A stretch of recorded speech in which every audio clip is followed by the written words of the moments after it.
PDB kan kita juga baru mengenal anak itu saat itu juga.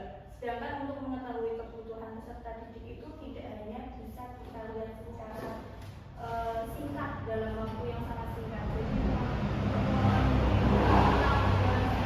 membutuhkan waktu yang lama kalau misalnya PDB belum juga ilmunya. Menurut saya dengan adanya PPDB ini belum jelas, kita belum mengetahui kebutuhan daripada peserta didik. Karena dalam untuk mengetahui karakter atau kebutuhan dari peserta didik itu memerlukan waktu, tidak hanya saat kita melihat peserta didik, tapi kita harus kita bisa istilahnya kita itu bisa mengetahui karakter setelah kita melakukan tatap muka secara langsung, kemudian pembelajaran yang istilahnya tidak sesingkat itu, karena untuk mengemas dari peserta didik kita kan mempunyai karakter yang berbeda-beda, sehingga diperlukan waktu, diperlukan strategi untuk mengetahui karakter dari peserta didik. Jadi PPDB itu jelas-jelas saya katakan belum kita mengetahui daripada karakter dari peserta didik. Demikian bunyinya. Apa dampak melakukan tes itu kepada anak di masa PPDB ini?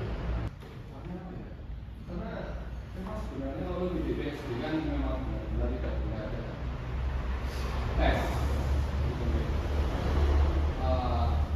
Tes itu hanya tes seleksi jarak, seleksi umur, seperti itu. Nah, kalau dari itu memang melanggar sebenarnya.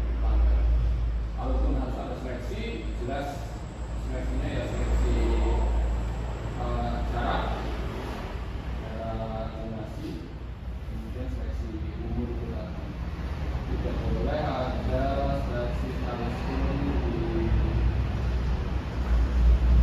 masa SD, transisi ke dari PAUD ke prapaskah.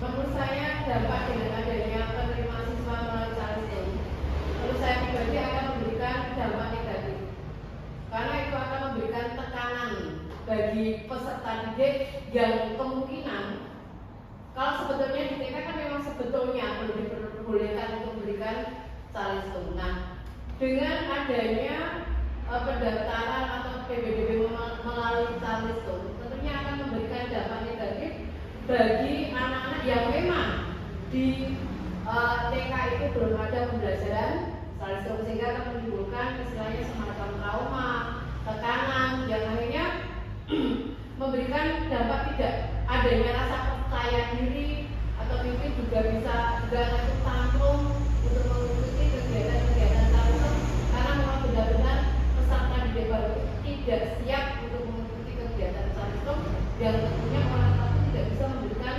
pembelajaran tersebut dalam waktu yang singkat. Jadi kalau saya tidak kita akan memberikan dampak negatif bagi peserta didik baru. Demikian Bu Lina dan Bu Eni.